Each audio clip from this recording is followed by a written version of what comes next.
Fabulous. We are live. Good All right. job. And we have a few people here too. So welcome everyone to our Creative Well podcast. This is our third in a series of 3. So it's the final one for now.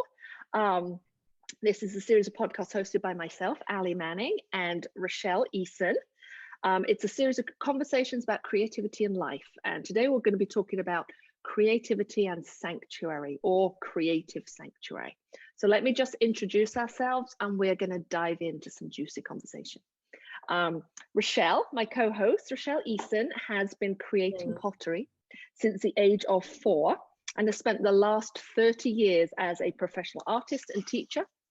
She was an invited artist to Walt Disney World, showing her amazing plant-stained art and her pottery. She has been a college ceramics professor and is also a writer and an art journaler. I'm Ali Manning. I'm a lifelong lover of books, paper, and stationery. I love to create handmade books and fill them with lots of mixed media goodness. And one of my passions, though, is bringing together creative communities. So that's why I love this, and also my latest endeavor, which is the Handmade Book Club. So Rachelle, it's our final one for now. I can't believe it. My gosh, what a journey. What a journey. But it's not to end after. We're going to hopefully we'll get back to this. But we'll definitely get back to this. Sanctuary was one of the catalysts for me going down this road and talking to you about doing these special podcasts, health, sanctuary, wellness, all that. And I'm so excited about this one because, you know, our homes, sanctuary we think of as our homes, but you and I were just discussing, doesn't necessarily have to be a physical space. Exactly. You know, and it can be how we generate, and I use the word aura, you all might, you know, think of a different word, but how we generate this safe, way of being, of allowing our intuition to just flow and to trust ourselves and all of that. And the physical space does make a difference, but I think so often people tend to rely on a physical space and say, oh, I need that happening over there so I'm comfortable, or oh, I need this kind of something going on in my home so I'm comfortable, or so I can create, or I need the perfect setup in my studio, you know, that kind of thing. And over all of the years that I've been married, and we're going on 33. Oh my God. And at the point, I think that we were married 21 years, we had moved 19 times. So, and I think, so now we're at 21 times, I think. Yeah. You've moved 21 times? We've moved 21 times, and it's as a not married couple. As a married couple, I have a very patient husband, and it's not because we're military or anything like that. It's because I have a short attention span, and life just took us in different places. And you know, when the kids were little and we were homeschooling, we owned horses and we wanted a farm, so we had the farmhouse and 10 acres of land, and then you know we had these different homes. And each one of them, of course, I would call my sanctuary, but home and sanctuary, I don't think when you're an artist actually have to mean the same thing. And so what I'm trying to get to is that as we start waiting and we start saying, oh, this has to be the right shelving over here. I need to have enough shelving. I need to have a good desk. I need to have good lighting, all that kind of stuff. It's really all about, those are really all excuses. And I think so. I think that if we're going to be creative, it's coming from inside of us. And the most important thing is to find an ambiance of space that allows our intuition and our intuitive, our muse and all that to come out.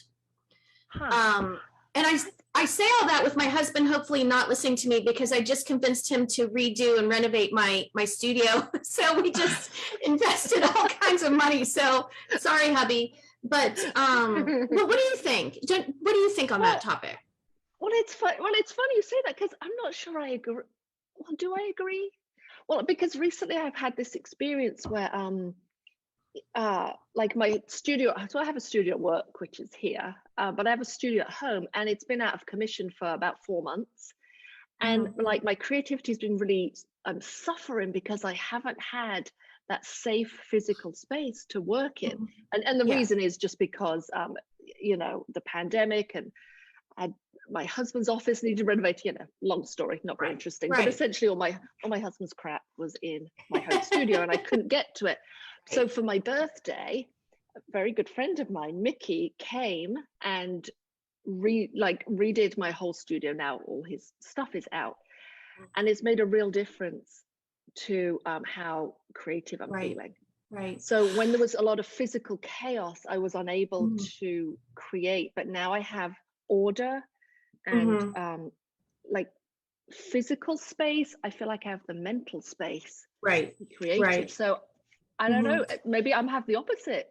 Well, you know, I agree on so many levels, but I also agree that it's because of the timeline that we are in our profession.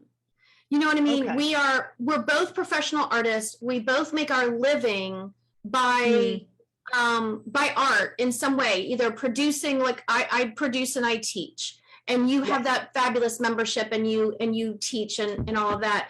And so I think at this stage in our career, the physical space makes more of a difference than it did when we were younger, or at least earlier in our career. And I think that I think one of the things that I wanted to share with the audience is because when you're just starting out, or when you're not doing this as a business, when you're doing this as a release, as a way to, you know, enjoy creativity and all of its benefits, I think that a lot of people do get hung up on where they're doing it, because not everybody in our audience is going to have. I have 2 studios in my home. You know, this is a filming studio. We're fortunate. Yeah, we are. This is I have a filming studio. I'm just going to like pan out. You can see like where my space is that I'm working, and that's so just fancy. Part of the studio. Yeah, I got all those fancy gadgets for my computer. And then I have another studio. That's my pottery studio and plant staining design studio, and the kilns in there and all of that. But not everybody's going to have that access because they don't need it. Yeah. So I really wanted to kind of come from this point, part of me coming from this point, that when you are trying to just release your whatever it is that you get through creativity, when you're trying to release anxiety, when you're trying to get, you know, rest your mind and do it through art and all that, you really don't need much. You know, you can grab a journal and a pen and go find a quiet spot at a park, a coffee shop, you know, that kind of thing. And so when I talk about sanctuary, I love it. I even pulled up pictures of this house. This house is the one that I feel like is really our true sanctuary, and I'm very protective of it. Really? Oh yeah. I mean, as far as even people, you know, some people are not invited in. I mean, that kind of thing. It's like, you're not bringing your negative energy into my house. Yes. Oh my God. Very protective of it. And I've never was like that before. That's interesting. Yeah. Is that a new thing, or is that a pandemic thing? Like, I wonder. That's a new thing since this house to me. Okay. And how long have you been there? This will be 3 years this summer. Oh, well, that's a long time for you. It's a long time for me. I think, the last house we owned, I think the longest we've owned 5 houses. Out of all those moves, we mostly rented, but this is our 5th house that we've owned. And I think the longest that we've been in one of the houses that we've owned was like 7 years. Wow. But the shortest time we've ever been somewhere was 3 months. And we moved because of the dog. It wasn't right for the dog. Because of the dog. That was when we were first married.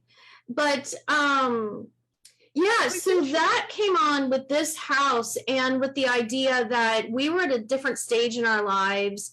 Our children were mainly grown. We knew that a couple of them were going to move into this house temporarily until they went off and, you know, finished college or whatever they were doing. And so we bought this house knowing that it was really going to be the retirement home for my husband and myself.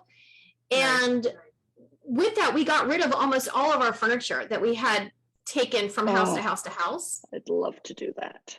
Yeah, we just really cleaned out. Yeah, it was amazing. It was amazing. We've been in the same house for 22 years. You could only imagine. Oh yeah. Oh, it happens, right? Yeah, the attic's embarrassing. Yeah. But someone's just actually made a comment though, which I think is really interesting. Yvonne was saying you don't need much.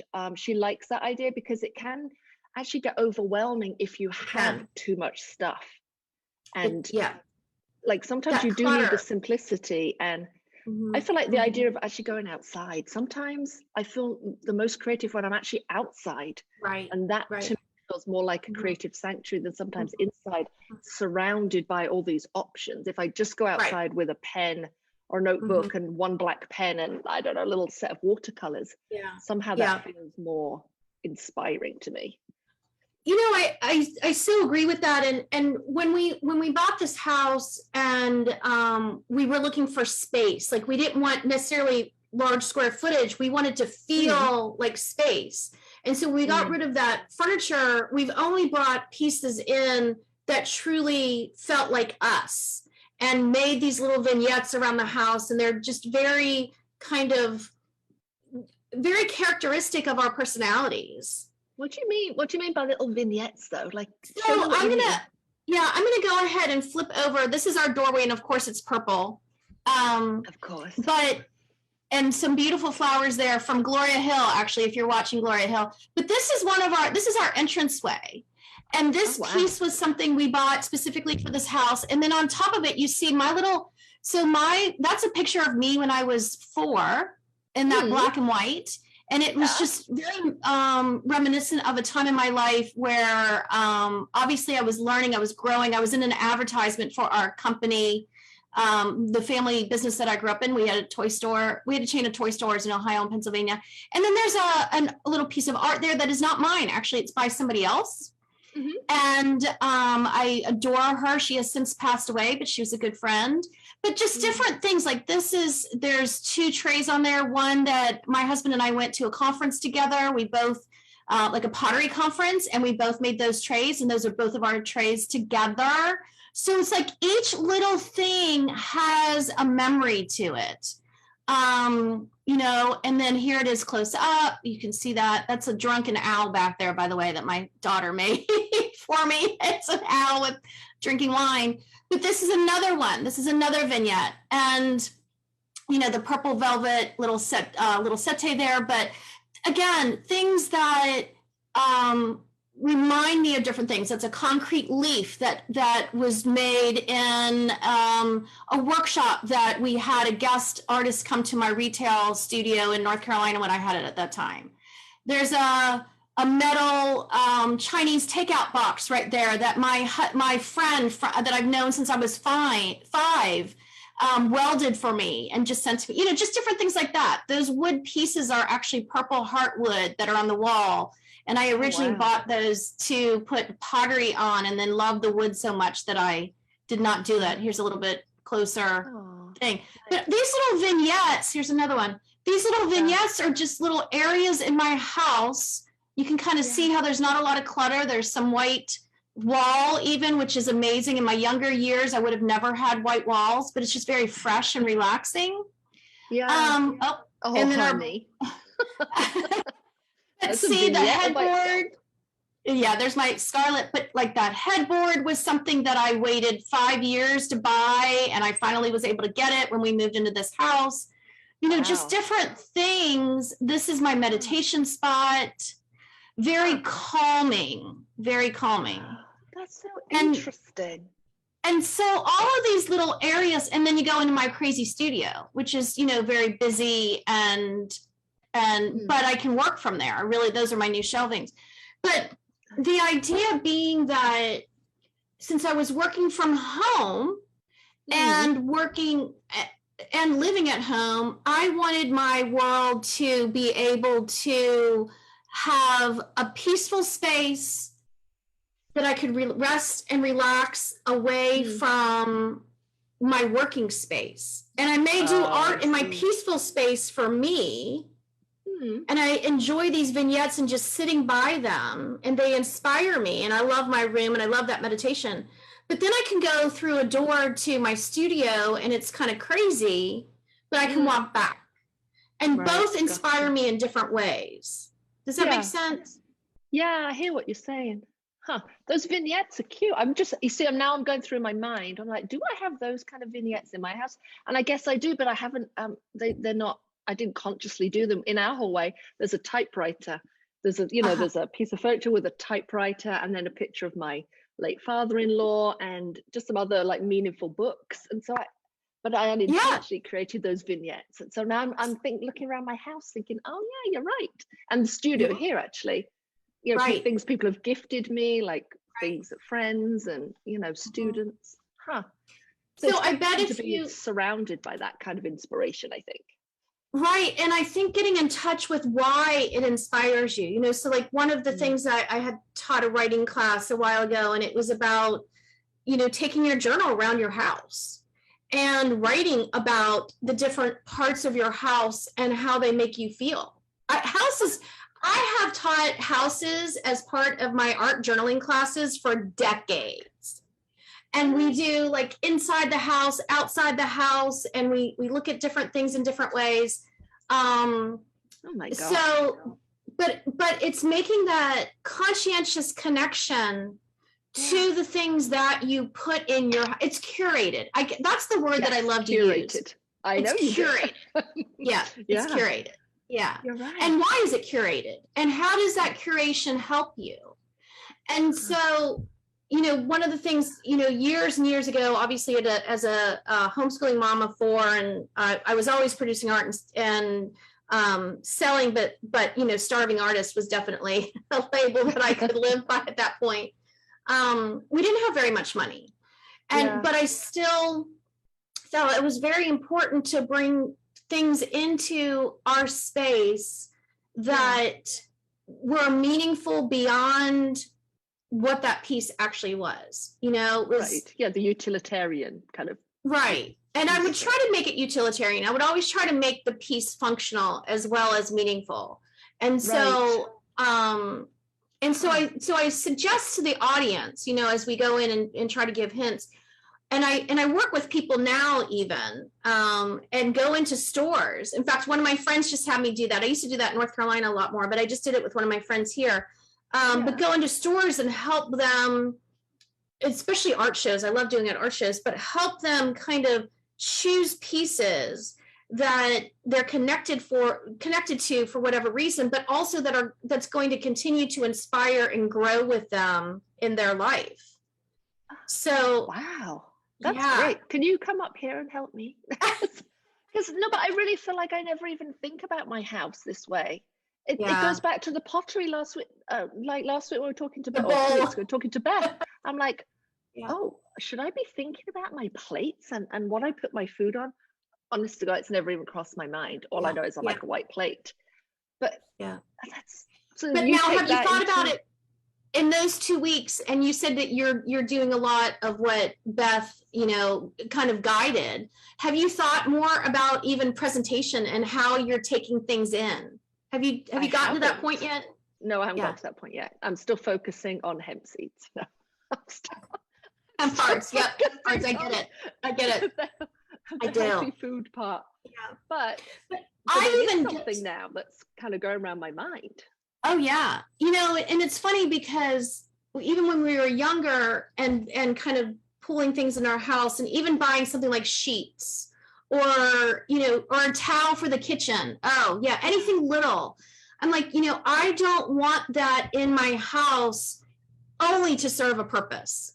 I want it in my house. I want it around me to make me feel a certain way. The color of my sheets has to come into the tranquility of the blissfulness in my bedroom. My kitchen towels, it's not about matching. Now, here's the difference. It's not about color matching. No, I know what you mean. It's about a feeling. And I would rather go with not having something for a long time than buy something just to put there and just for the time being. Oh, I don't like that phrase. You know, Yeah. if you buy something just for the time being, that thing is going to stick with you. Yeah, it's going to stick with you forever, because you're not going to want to spend the money to replace it because it's a waste that you bought it. So I won't buy something unless it's going to really make a difference in my sanctuary, in my life. Yeah.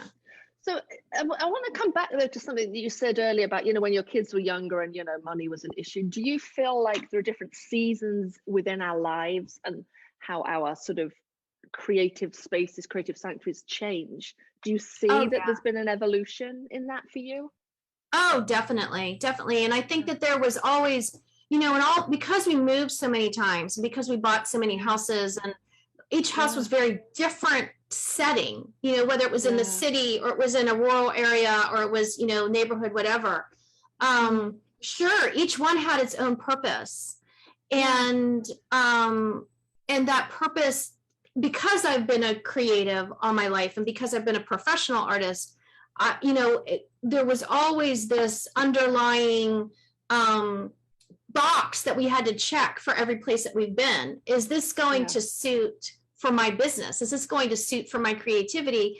Is this going to suit for the kids to be homeschooled in? You know, what kind of, you know, and that's kind of how we got to the farm, because we wanted to give them nature. We wanted to give them the ability to learn from the natural environment around them. And we owned horses, and we had 27 animals at one time on that farm, between horses and guinea fowl and chickens and all kinds of stuff. But I mean, that's not the season now, right? You know, we're in a different season now, but it's funny because my daughter and her boyfriend are buying a 5-acre farm in Seattle. And so we just found out this week. And so she called me, she's like, it's very much like the farm we had in North Carolina. And I said, well, what kind of animals are you going to have? And she's like, well, we both work full time, but I know we want guinea fowl and I know we want chickens and I know, you know, that kind of thing. And so it's interesting to see. Yeah, it's interesting to see as my season gets into this. I want it more tranquil and more, you know, relaxing, that she's moving now into very much like the childhood that she was raised in. It's fun to see that. That's interesting. It is interesting because now, you know, our kids, my daughter's still in college, so she's about to move, because of course the kids, you know, kids in college, they move every single year. But I have noticed that within each of the rooms that she has, whether it's an apartment or, you know, a dorm room, whatever, you know, I think I noticed more with her that she creates her own sort of creative sanctuary. It's filled with plants. She always has fish. She's always had fish. So there's always a couple fish. I mean, and these rooms are tiny, but there's always fish tanks. There's always, you know, quotes on the wall. There's always her embroidery on the wall. So I think I can actually see it more clearly with her than perhaps I can in our house where we've been for 22 years, 23 years. So yeah, I feel like at different seasons of life, we all create our own little sanctuary. And you know, I think they turn more internal as we get older too. I think your daughter's experience, I think what you're saying about your daughter is so very typical of us when we're younger. We feel like we need to have visual cues all around us to kind of solidify or verify or validate who we want to be, right? Yes, exactly. Exactly. Oh, very much so. Her room very much reflects like her personality, and in a not an overt way, but in a physical way. The plants, the animals, the creative is. But it's interesting because she's a scientist, but she also loves to sew. So she has these embroideries that like anatomical embroideries. That's so wild. It's like anatomical hearts, and I don't even know what organs of the body she has, but yeah, that's a really good point. Actually, at that age, you're still physically trying to set up your space to show who you are. And maybe as we get older, we don't need to do that as much because we kind of know already. I think when we get older, or at least I know, because this is a, you know, like I said, we were able to get rid of most everything that we had and start fresh, which was a goal of ours. You know, it was because we had spent all those years moving and carrying things with us. that, were functional, whatever the kids needed. And we really didn't know, what our style was going to be as we got older. And that was kind of the point when our last move from North Carolina down to here. We had one truck. We got rid of everything that we owned almost, except for the kids' mattresses and all of my studio. We brought 3 kilns, pottery kilns down, my pottery, all that kind of stuff. I mean, there wasn't a lot of room on that truck for anything else. Wow. And so we made that decision to say, you know what, let's just do a clean sweep. It's a clean, fresh start. Let's take the things that are important to us. Yeah. And then we'll build in or pull in what we want to be, what we want to feel at that time. But sanctuary, and I said I'm just so protective of it. And as you get older, you have different relationships that change with people, and you become more of an advocate for your, more selective, yes, definitely, but also more of an advocate for your own well-being, I think, and your family's well-being. Well, I hope so. That's the goal, I think. It is the goal. Think we're all there yet, but I think that's the goal for sure. Right. And so I look at that doorway of our house as that physical threshold that, and I'm very protective of that threshold. I'm kind of like the guard. And, we have these door meditation things. I should have had one. In the Jewish religion, it's called, somebody got my brain. I've lost my brain. I know the little thing you mean. You have by the door. I forget what it's called. I make those I make them, and now I can't. This is part of my brain issue that I can't think. Anyways, okay. We have if those. Know what they are. They'll know what they are. Yes, if somebody wants to let us know what that is. But we have. So I have those, and there's a little hidden kind of bay in the back of each of these wall pieces, and I put a scroll in it in that part, and then mount it to the wall, and so it's there and it's hidden. It's in the Jewish religion, it's a prayer, but this is more like an inspiration. And I feel like those are really important symbols that remind us that when you walk through that door, you're walking into our sanctuary. And I don't invite negative energy. I don't care if you're family or you're whoever you are. If you're going to bring in negative energy, you're not coming through that door. And I'm just really protective of that. So I just looked it up. Is it called a mezuzah? It is a mezuzah. Yes. Thank you, Mr. Google. Exactly. Yep. Thank you. I can Google and talk at the same time. I can Google and Zoom. Sorry. Yeah, I can't. It's okay. You don't have to. But get one of those. I'd like to get one of those and put a little scroll in the back. So see, something like that. So just as you were talking about, it's not really, yes, space is important, I think, but it's not the only thing. I think that there are ways for people that don't have dedicated studios, people that don't have, I would always tell my students for years to have a basket. Just get a basket. Yes, exactly. Basket moves around your house. Yep.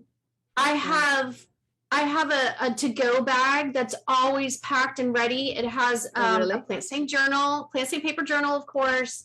It has watercolor pencils with water pens and some pencils, and it's in my tote, and it is ready to roll. And that way, whether I'm traveling or I'm just going to a doctor's appointment or I'm going to sit and wait for somebody that I have to pick up, whatever, I've got this bag, and it's ready to go.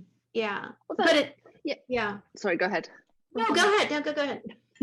No, I don't know. I mean, it's just interesting because in the book club right now, we've been doing these every couple of months, we're doing these things called Organizing Corner. And we've been talking about specifically like just nuts and bolts of how to organize your space. And, we've been doing tours of different people's spaces. And this month, I think we had, this lady, Diane, had the most amazing space. It was 2 rooms. It was like gorgeous. Wow. But we had a lot of comments from people, oh, I'm not that lucky, all I have is a kitchen table. Right. But in fact, that all kitchen you need. table, when you talk about the basket, it made me think of, but that kitchen table can be your creative sanctuary, Right. even if you have to clean it up at the end of the day.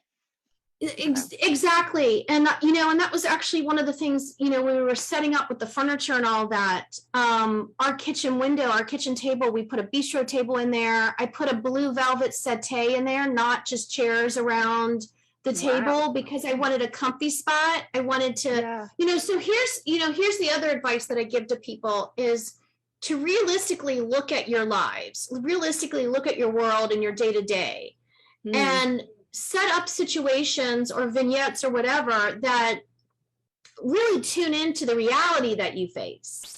For me, I knew that I would work at that kitchen table because it has beautiful light. It has wonderful light. But I knew if I just put hard chairs there at that table, I was not going to sit on a hard chair all the time. I knew that I like to cuddle up. I have a little throw blanket on that little settee. I have a little pillow, and I know that I can sit there with my coffee. I can work at the table if I want to, but I can just cuddle up on my lap and just write in my journal.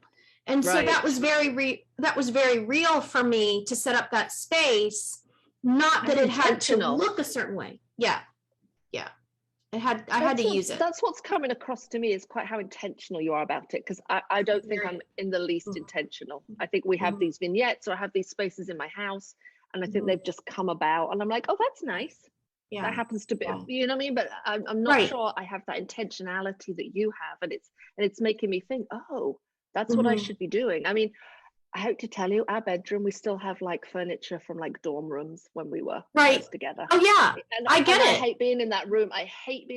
It's awful. Everything's mismatched, and we've never done anything with our bedroom because we always just focusing on downstairs or his bedroom, because they always want their bedrooms redecorating. And I feel like if we had more intentionality about that space, I would feel a whole lot better about it. So it just takes you making that intention. Like for me.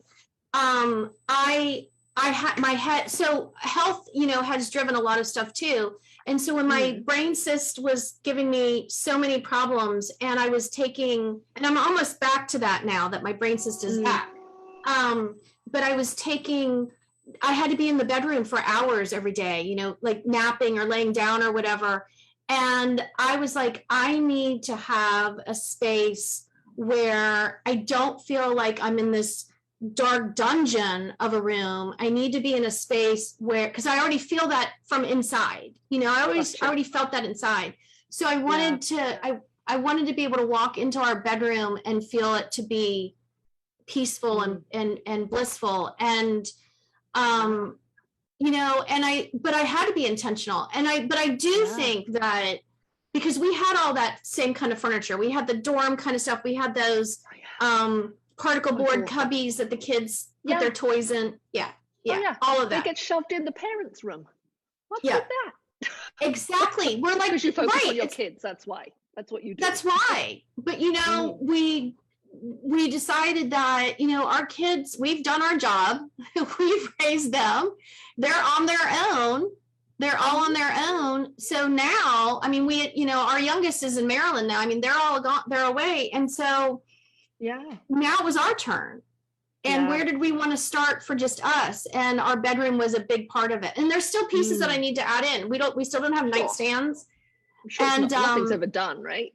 Nothing's ever done, but I also, and again, I won't buy something unless it is going to specifically suit what I am looking for in there. I don't just let it be, good okay. enough. Right. Yeah. So it's not like one of those TV shows where, they come in 24 hours. It's like all made over. No. And I grew up in a house like that. I grew up in a house that had an interior designer come in and pick things that looked great. And my mother loved it. And I don't want to, I'm not offending you, Mom, if you're listening. It's beautiful. And it was what you wanted. But I couldn't let somebody else choose that for me. Right. That makes sense. Yeah. I just really want to read out a couple comments actually, because I feel like they're very pertinent. Gloria said she can fit all of, when we going back to this basket idea, she said I can fit all my necessary art supplies into one clothes basket and take it when we go camping in our travel trailer. Oh, So that's good.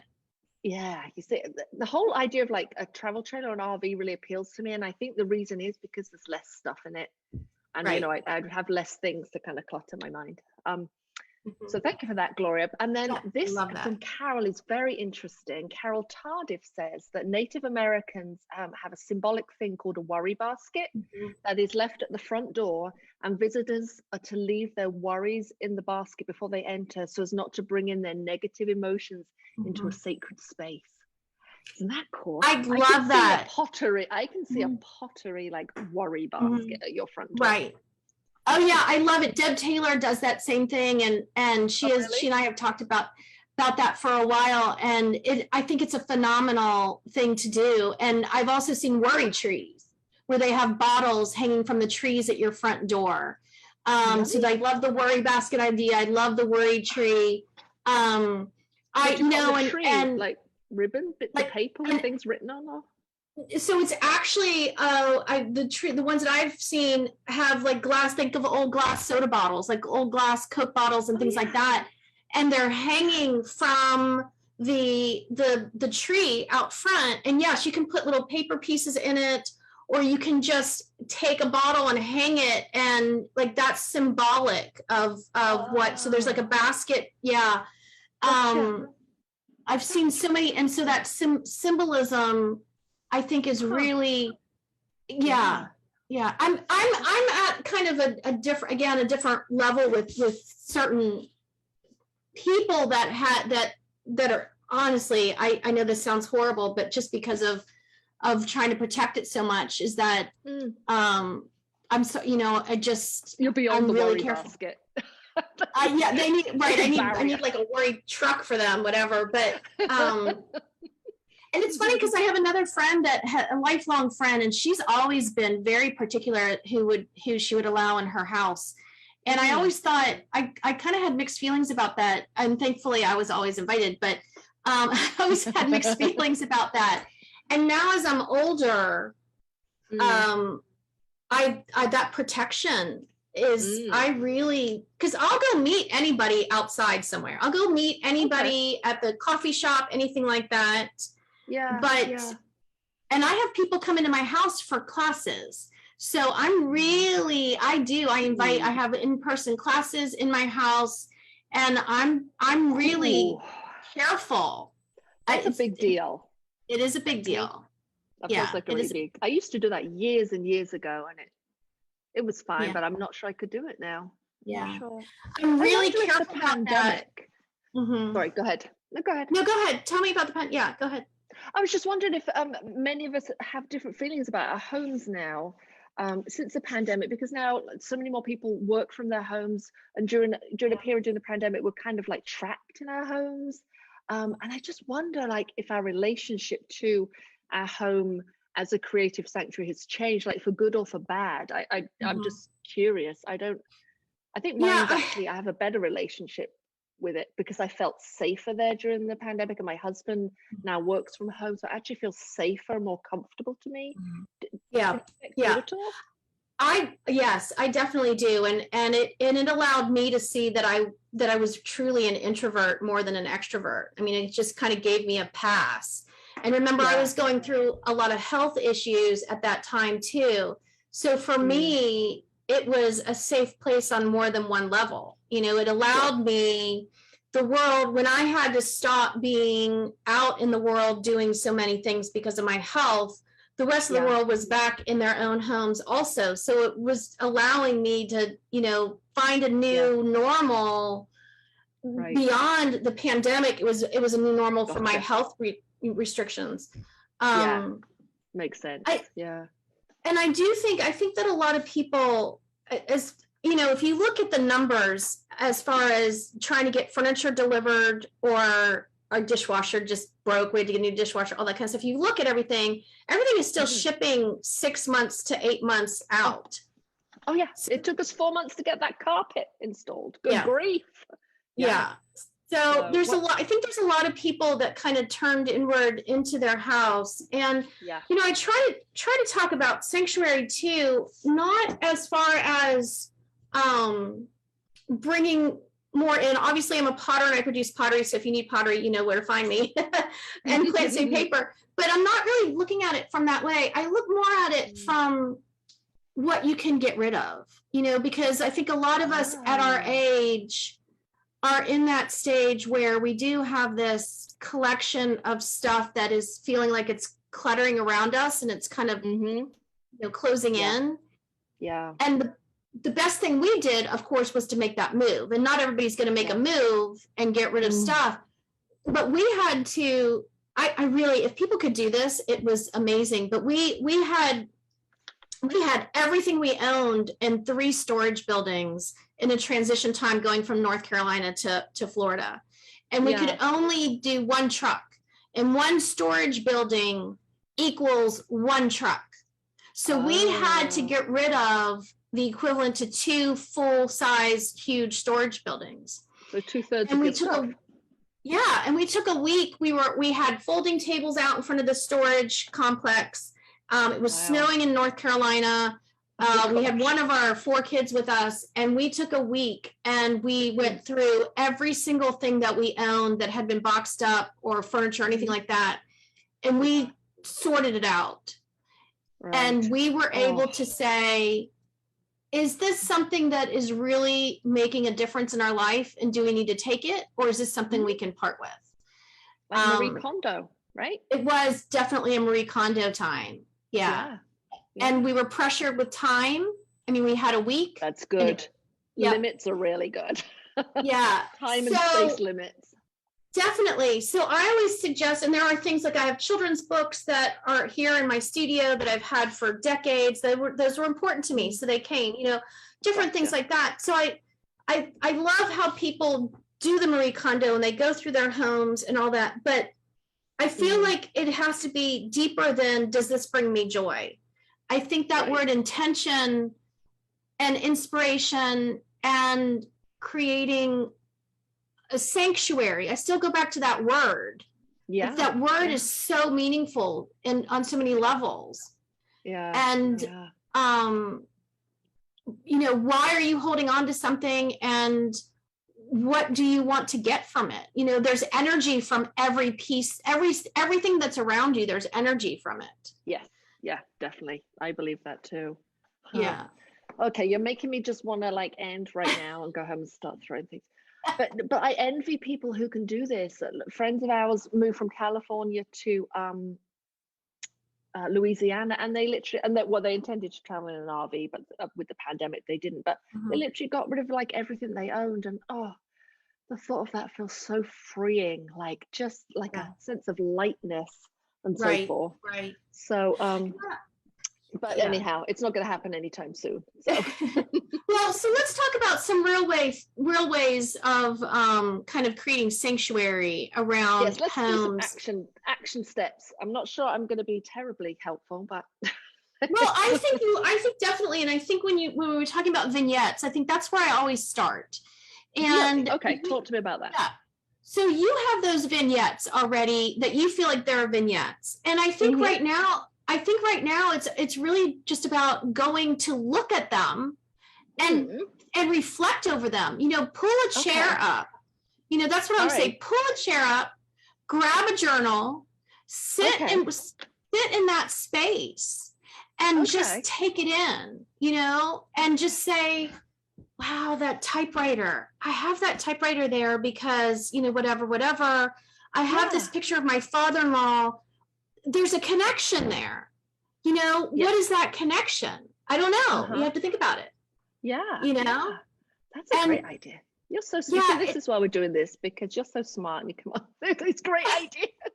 Well, it's things that are real, that we live at. I didn't have this picture, but you can't see these, but I have these 3 these are block prints. Can you see the little dogs? I made those in 4th grade. I made those in 4th grade, and they're block prints, linoleum block prints, and my mother had them framed for me. I don't know, I was probably a young adult, And those have been in every single studio that I've had. And they're meaningful to me. You know, they're a mark of my beginnings. And they're a mark of the fact that I was doing linoleum block printing in 4th grade. I mean, you know, craziness, right?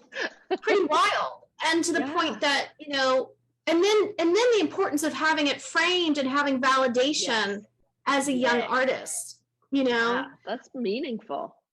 So if you go through your home, you have those things. You have things that trigger memories and confidence and self-esteem, and also probably blocks of your journey, you know, the little cobblestones of the path that you've taken. And it's important for me at least, it's always been important to identify and be grateful for all of those little cobblestones on that path. And even if those cobblestones end up being rocky and they still are getting us to our sanctuary. They're still on that path to what our sanctuary is, whether that sanctuary is an internal feeling or if it is a physical dwelling. Vignettes are where I always start. Yeah. Just blown that away.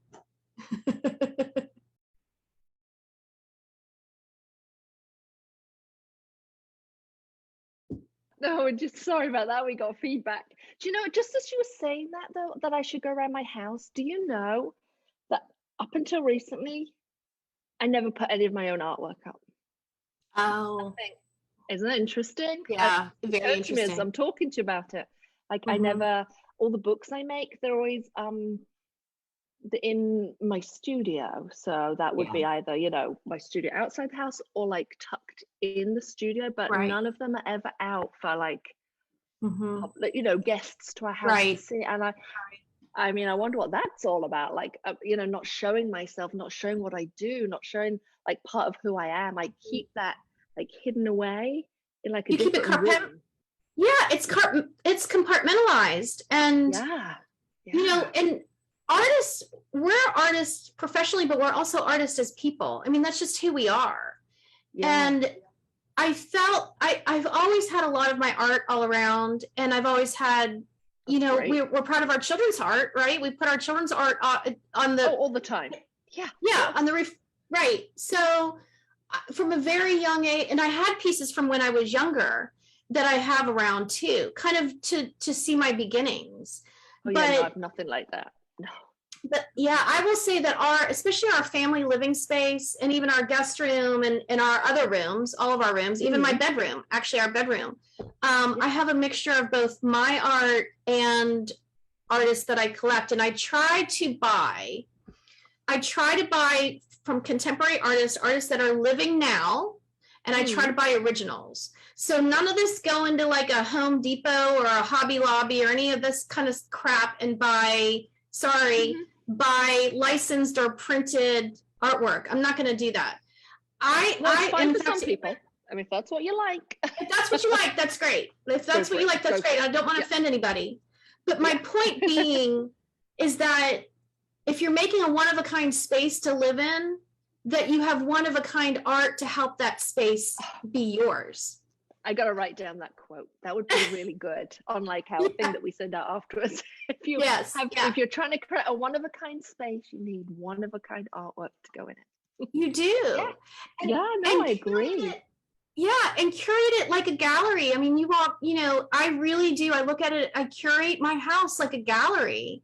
And I also believe, and I mean, I've been in line at a Hobby Lobby picking up a pen or something like that, and I see people in front of me with carts of pre-made whatever, mass-produced art, and it starts to frustrate me because if I'm ever there, it's usually on like a Saturday morning or something like that, and there's a farmer's market going on in town, and there's artists that are set up at the farmer's market, and I just want to tell these people, go support your neighbors, go support a Lakelander that is making art and trying to sell it at the farmer's market. That's a lot for these people to put themselves out there and sell their work.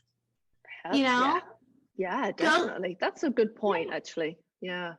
go to a local gallery, go to a local, even a frame shop. Most of them have their ties in with local artists, and even plant open shops. Studios. Yeah, local open Sure. studios and things. You can get, and then you can talk to the artist, and then, Exactly. get the backstory behind the artwork.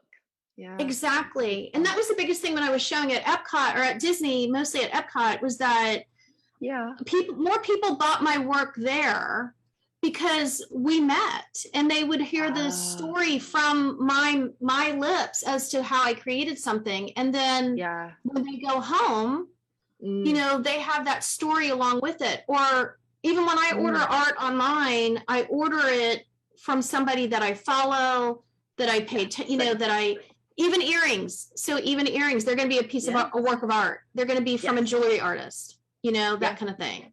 Yeah, clothing. Love ordering clothing from like artists I know. And exactly. And even if I don't know them, I will usually direct message them on Instagram, or I'll direct message them somewhere, and I will open a conversation with them, very much like I did with you when I first met you. It's like, I think we need to meet. Let's go. Let's talk. That was kind of funny. I think, that was a while ago. It was. I'm glad you did. I am too. So continue giving me advice. So I'm and everyone else. So we're sitting with our vignettes, and we're journaling about how we feel about these things and aspects. What else could someone do to be more intentional about the way they curate their creative sanctuary? Do you think? So the other thing, the next step that I usually go to is picking a piece that's a focal point somewhere, and whether you already own it or you go out and you seek it, that focal point. For example, if you look at, let me see if I can get back here. If you look at my meditation space here. Oh yeah, your lovely big Buddha. Oh my God, it's lovely.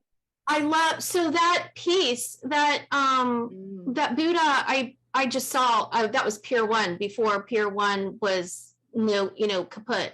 And I knew I had to have that. Now those are pottery pieces that are my pottery pieces around it. That's a blessing bowl, that kind of thing. Yeah. But both that Buddha and that cabinet, see that cabinet? It's all mango wood.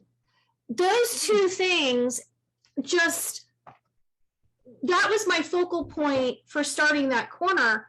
And in that cabinet holds plant stain journals. It holds books about crystals. Because I'm really into that kind of thing. It holds my flower books that talk about the meanings of flowers, and I have dried herbs inside of there. I have all kinds of things like that.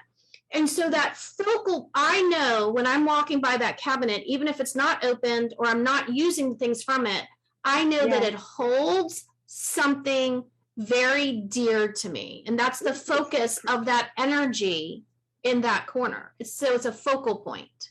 Does that make sense? Choose a focal point. Yeah. So find the focal point within your home, or keep your eyes open for one as you're sort of out and about. That you want to bring into your home. And interior designers will say it's a pop of color. Like they'll say, like we have a gray sectional sofa, and they'll say, like pop a red pillow on it or something like that. And that's your focal point. That's not what I'm talking about. I'm talking about something that's connecting to you internally. That's the biggest thing.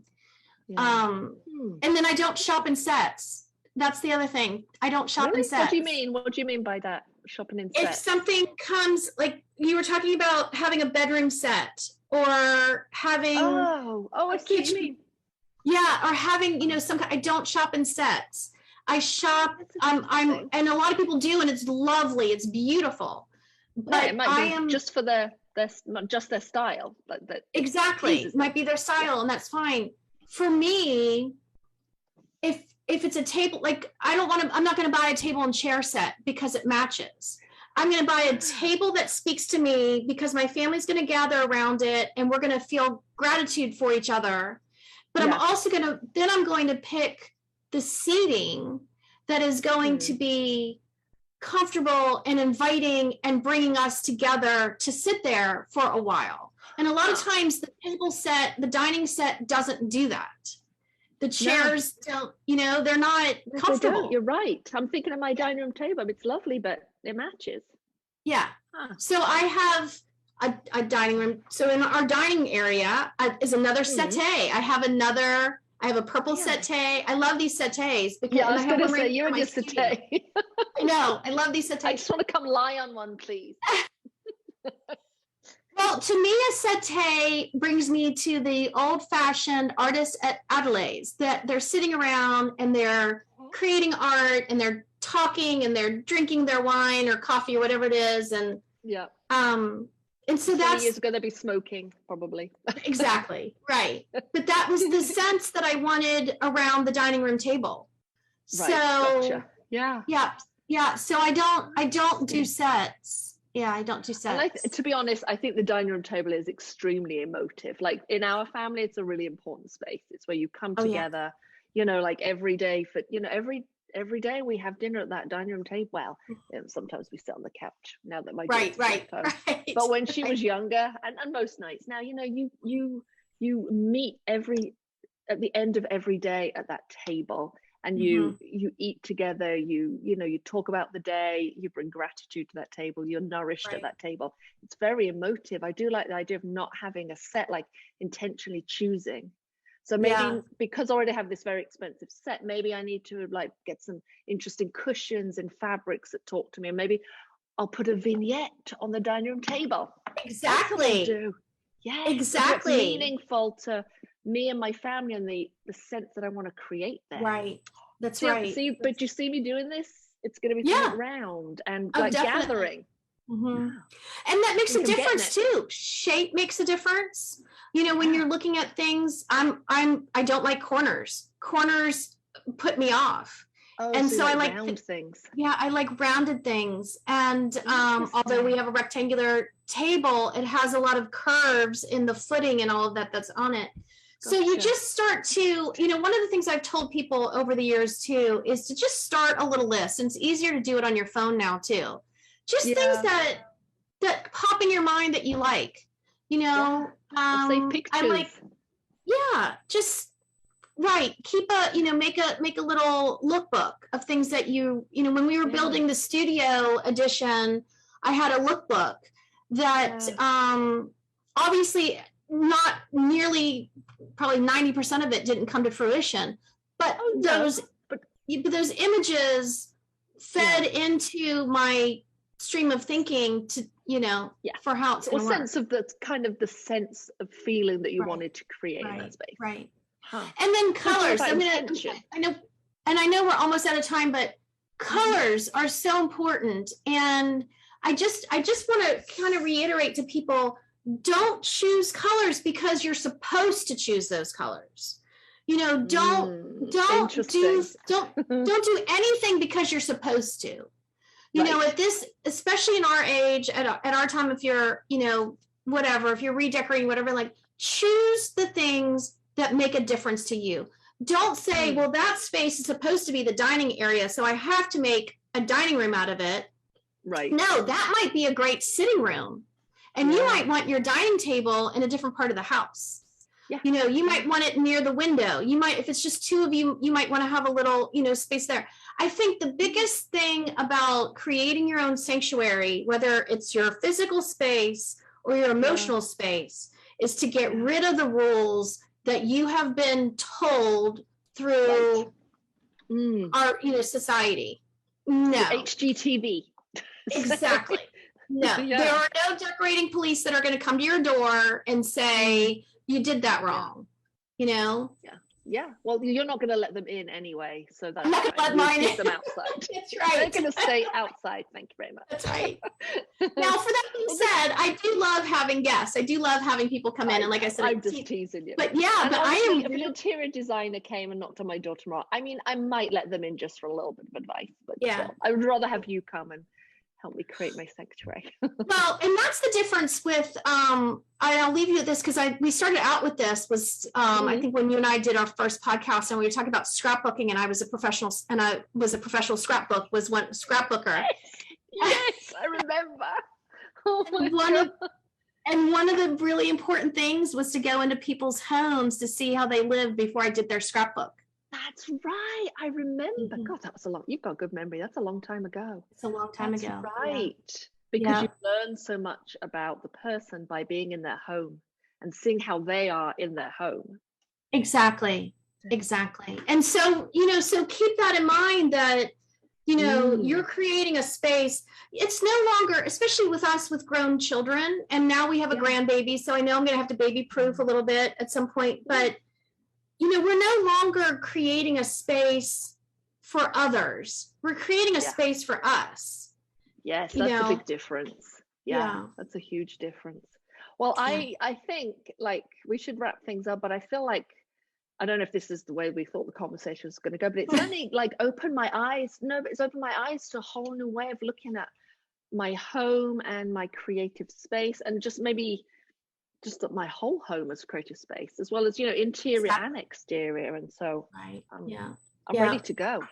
And you're in it. Yeah, exactly. So, I look at my home as another part of my muse, and just inspiring. And so you're in it. So just do it.